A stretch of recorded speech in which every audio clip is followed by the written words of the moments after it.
Welcome friends to my YouTube channel. आज हम जलालुद्दीन मोहम्मद अकबर के बारे में पढ़ने वाले हैं। फ्रेंड्स देखिए, अकबर का जो टॉपिक है वो बहुत बड़ा है। इसको एक वीडियो में हम कंप्लीट कवर नहीं कर सकते। इसके लिए हमें कई सारे वीडियोस बनाने की ज़रूरत पड़ेगी। ठीक है, तो आज जो हम पढ़ने वाले हैं उनके प्रमुख विजय अभियान जो है उनको हम कवर करेंगे। ठीक है, जो important exam point of view से इम्पोर्टेंट है उनको कवर करने वाले हैं। देखिए, अकबर जो था मुग़ल शासकों में तीसरे स्थान पे आता है। अकबर पहला मुस्लिम ऐसा शासक था जिसने इस बात का अनुभव किया कि मुग़ल साम्राज्य की सुदृढ़ता के लिए, स्थायित्व के लिए भारत की जो बहुसंख्यक हिंदू जनता है उसका सहयोग प्राप्त करना आवश्यक है। अकबर का साम्राज्य अफगानिस्तान, कश्मीर से लेकर गोदावरी नदी के किनारे तक विस्तृत था। चलिए अब पढ़ते हैं इनका कुछ प्रारंभिक जो जानकारी है। अकबर का जन्म 15 अक्टूबर 1542 अमरकोट में हुआ था, राजा वीरसाल के यहाँ। ठीक है, ये प्रेजेंट डे सिंध में यानी अफगानिस्तान पाकिस्तान में पड़ता है। ठीक है, इनकी पिता की मृत्यु जनवरी 1556 में हो गई थी। ठीक है, और इनकी माता हमीदा बेगम। ठीक है, हुमायूं की दो बीवी थी, हमीदा बानो बेगम और दूसरी हाजी बेगम। ठीक है, आगे है 1551 में इनको गजनी का सूबेदार बना दिया गया। इनकी उम्र उस समय केवल 9 वर्ष की थी। ठीक है, फिर 14 फरवरी 1556 में इनको बादशाह बनाया गया। और बादशाह कहाँ पे बनाया गया? जब इनके पिता की मृत्यु हो गई थी जनवरी में, तो फरवरी में कि अराजकता ना फैले उसके लिए इनको बादशाह घोषित किया गया गुरदासपुर के कलानौर जगह पर। और इस समय मुगल साम्राज्य मुख्यतः पश्चिमोत्तर प्रांत में ही सीमित था। ठीक है,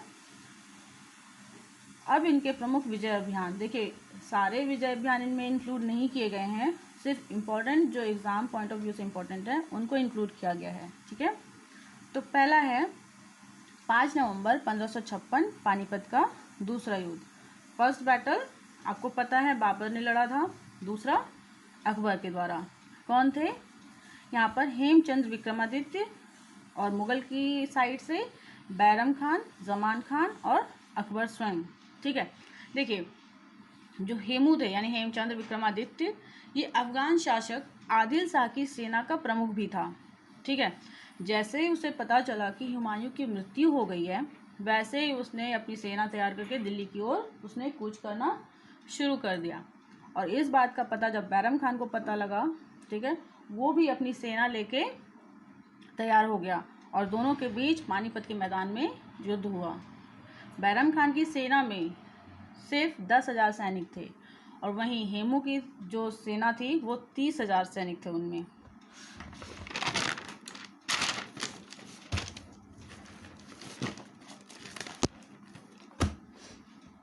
नेक्स्ट है 1559 में अजमेर पर विजय। यहाँ के शासक मालदेव राठौर थे और मुगल की साइड से जो लीडरशिप कर रहे थे वो कासिम खान थे। दूसरे हैं, नेक्स्ट है 1561 में मालवा पर विजय। जो मालवा पर विजय है ये इम्पोर्टेंट इसलिए बन जाता है क्योंकि ये सिर्फ मालवा पर अधिकार करने के लिए नहीं था। अगर बाज बहादुर को कहा जाता कि आप इस पर आत्मसमर्पण करिए तो ये कर देता। ठीक है, लेकिन यहाँ पे मेन जो पॉइंट था वो रानी रूपमती थी, जो कि बहुत सुंदर थी और अकबर चाहता था कि ये हमारे हरम की शोभा बने। ठीक है, तो आदम खान और पीर मोहम्मद खान को भेजा गया कि आप यहाँ पर अटैक करिए और रानी रूपमती को लेके आइए। ठीक है, तो इस जो ये युद्ध अटैक हुआ, इसमें रानी रूपमती ने जौहर तो नहीं किया था, ये घायल हो गई थी और बाद में इन्होंने अपनी जो अंगूठी थी हीरे की थी उसको चाट लिया तो उनकी मृत्यु हो गई। तो अकबर के हाथ कुछ नहीं लगा था। हाँ, 1570 में कंप्लीट जो विजय कहा जाता है वो मालवा पर हो गया और फिर बाज बहादुर ने भी सरेंडर कर दिया। इसको बाद में 2000 का मनसब प्रदान करके छोड़ दिया गया। नेक्स्ट है 1561 में जौनपुर एवं चुनार पर विजय। जौनपुर का शासक कौन था उसमें? शेर खान। शेर खान शेरशाह सूरी वाला नहीं, ये शेर खान अलग है। ठीक है, और मुगल की तरफ से अली कुली खान मुगल का गवर्नर। 1567 में अली कुली खां ने विद्रोह कर दिया और अकबर ने मुनीम खान को वहाँ का फिर गवर्नर नियुक्त किया था। फिर 1562 में मेड़ता पर विजय। वाव, चंद्रसेन वहाँ के शासक थे और अकबर ने स्वयं वहाँ पर अधिकार युद्ध करने गया था। फिर 1562 में वहीं पर आमेर पर नियंत्रण, ये आमेर पर नियंत्रण, कोई युद्ध नहीं हुआ यहाँ पे। राजा भारमल थे वहाँ के और उन्होंने स्वयं आत्मसमर्पण कर दिया और अपनी पुत्री का विवाह अकबर के साथ करवा दिया। नेक्स्ट आता है 1564 गढ़कटंगा पर अधिकार। गढ़कटंगा ये एरिया कहाँ पर है? गोंड साम्राज्य जो है वहाँ के उत्तरी मध्य प्रदेश जो क्षेत्र है वहाँ पर ये पड़ता है। वहाँ पर मुगल जो सैनिक जो लीडर गए थे वो थे आसफ खान, ठीक है। यहाँ पे जो लीडर थी ये रानी दुर्गावती थी, पहली महिला शासिका यहाँ पर, ठीक है। इनके जो पति थे उनकी मृत्यु हो गई थी। उनके पति कौन थे? दलपत शाह। उनकी मृत्यु 1550 में हो गई थी और इनका जो पुत्र था वो बहुत छोटा था इस समय, इसलिए यहाँ पर यही मतलब शासिका बन गई थी। और ये जो थी दुर्गावती ये महोबा की चंदेल राजकुमारी थी, ठीक है। और यहाँ पे इन्होंने बहुत वीरतापूर्वक युद्ध किया, बहुत कठिनता से मुगलों पर इनको विजय प्राप्त, मतलब मुगलों को बहुत कठिनाई का सामना करना पड़ा इन पर विजय प्राप्त करने में, ठीक है।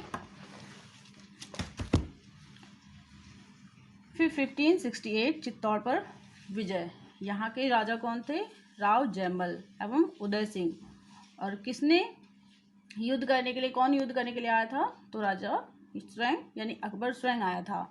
इसके बीच में एक कहानी है 1567 की, जो कि है थानेसर का विद्रोह। थानेसर का विद्रोह किसी एरिया के लिए नहीं था, किसी राजा के लिए नहीं था।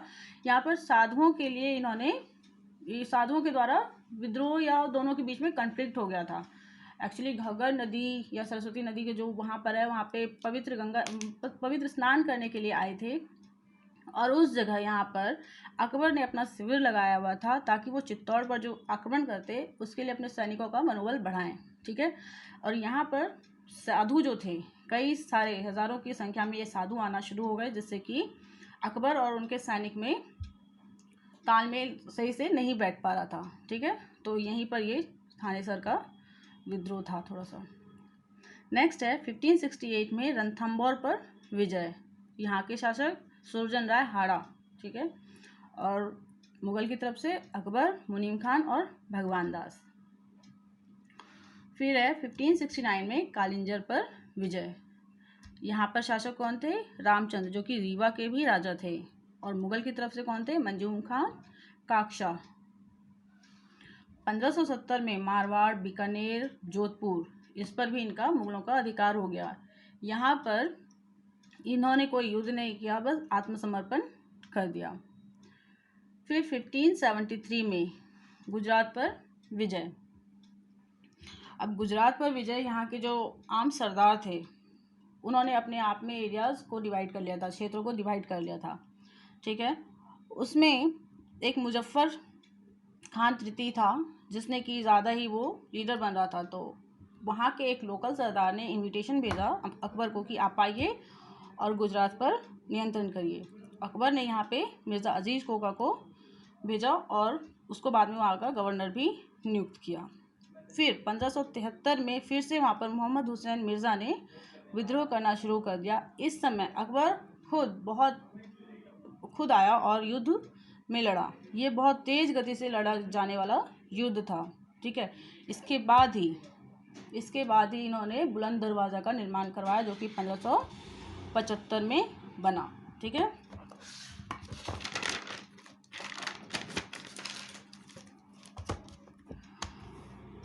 नेक्स्ट है 1576 में बंगाल और बिहार पर अधिकार। वहाँ के शासक दाऊद खान करानी एवं जुनैद करानी। और यहाँ पर कौन युद्ध करने गए थे? अकबर एवं मुनीम खान। फिर आता है हल्दी घाटी का युद्ध 1576, मोस्ट इम्पॉर्टेंट, ठीक है। यहाँ पे कौन थे? महाराणा प्रताप और मुगलों की तरफ से मान सिंह एवं आसफ खान की मिली जुली सेना। अब यहाँ पे क्या होता है फ्रेंड कि जो महाराणा प्रताप थे बहुत वीर, हटे कट्टे और बहुत स्ट्रांग थे।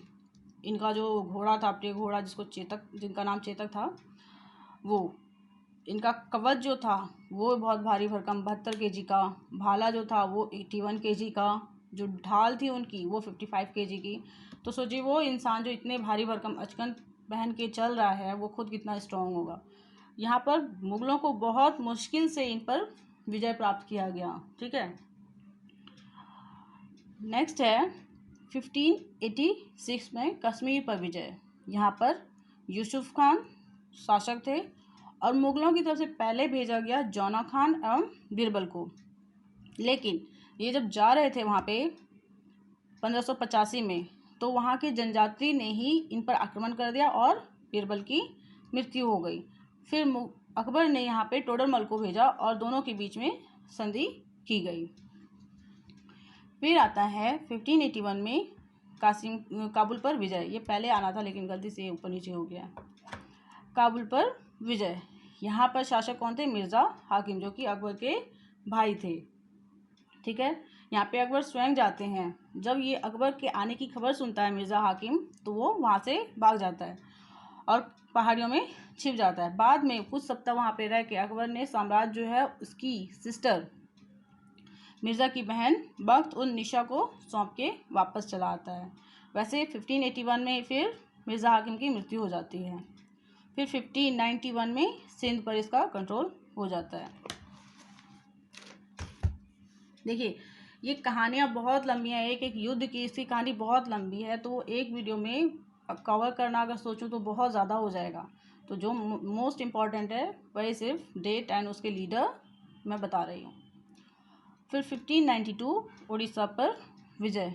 वहाँ के शासक निसार खान, और यहाँ से कौन युद्ध करने गए थे मुगल की तरफ से? मान सिंह।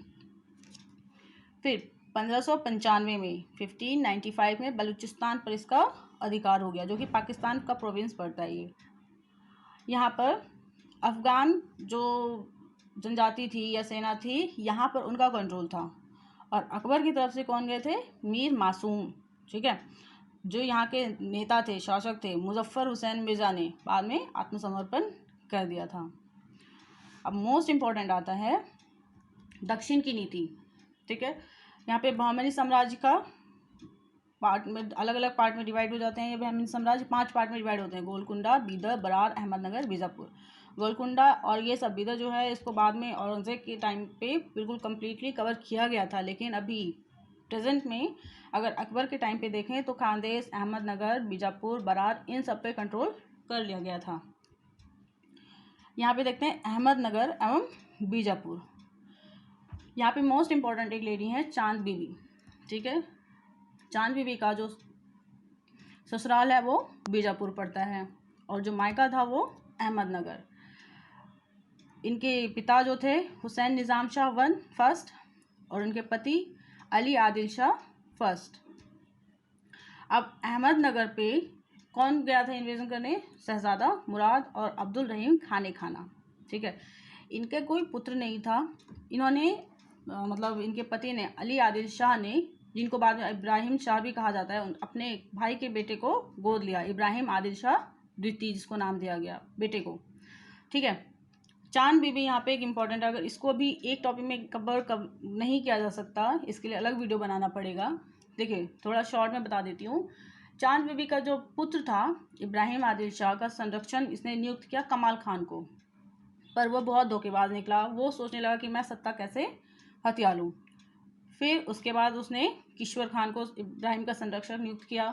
वो भी सत्ता के पाने का इच्छुक होने लगा। इसने चांद बीबी को सतारा के जेल में भी कैद करवा दिया था, लेकिन बाद में ये मुक्त होके इब्राहिम आदिल शाह द्वितीय को गद्दी पे बिठा के, जब तक अहमदनगर में भी कॉन्फ्लिक्ट होने शुरू हो गए थे तो वो अहमदनगर चली गई। फिर कंट्रोल फाइनली इन्होंने 1591 पे वहाँ पे कंट्रोल करना शुरू किया मुगलों ने। बरार और खानदेश पर 1601 में इन्होंने कंट्रोल कर लिया। खानदेश के जो शासक थे अली खान, ठीक है, उसने आत्मसमर्पण कर दिया कि हम नहीं लड़ सकते भाई, हम आत्मसमर्पण करते हैं। फिर आते हैं सलीम का विद्रोह। ये एक गृह विद्रोह जिसको कहते हैं वो है कि हमें भाई राजा बनना है। सलीम ने विद्रोह करना शुरू कर दिया। अकबर के खिलाफ पहला जो विद्रोह था वो 1564 में उज़्बेकों ने किया था। ठीक है, और अकबर के द्वारा लड़ा गया आखिरी युद्ध 1601 में असीरगढ़ का किला को जीतना है, जो कि मध्य प्रदेश बुरहानपुर में स्थित है। ये कहा जाता है कि ये एक वहाँ पे गुप्तेश्वर महादेव की मूर्ति है, जहाँ पे अश्वत्थामा अभी भी पूजा करने आते हैं। तो ये एक जगह है, और ये कहा जाता है कि इसको सोने की चाबी द्वारा लड़ा गया युद्ध है। यानी कि इसमें कितनी सच्चाई ये पता नहीं है, लेकिन कहा जाता है कि अकबर ने अपने सैनिकों के द्वारा सोने के सिक्के उछलवाए, जिसकी वजह से यहाँ के जो असीरगढ़ के जो सैनिक थे उनको लगा कि बारिश हो रही है। उन्होंने द्वार खोल दिया और अकबर के सैनिक अंदर चले गए और उन्होंने किले को फतेह कर लिया। ठीक है, तो ये सिर्फ इम्पोर्टेंट युद्ध के बारे में आज मैंने पढ़ाया है।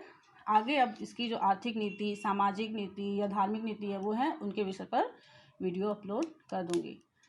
तो प्लीज़ अगर अच्छा लगे तो लाइक एंड सब्सक्राइब करना ना भूलें। Thank you.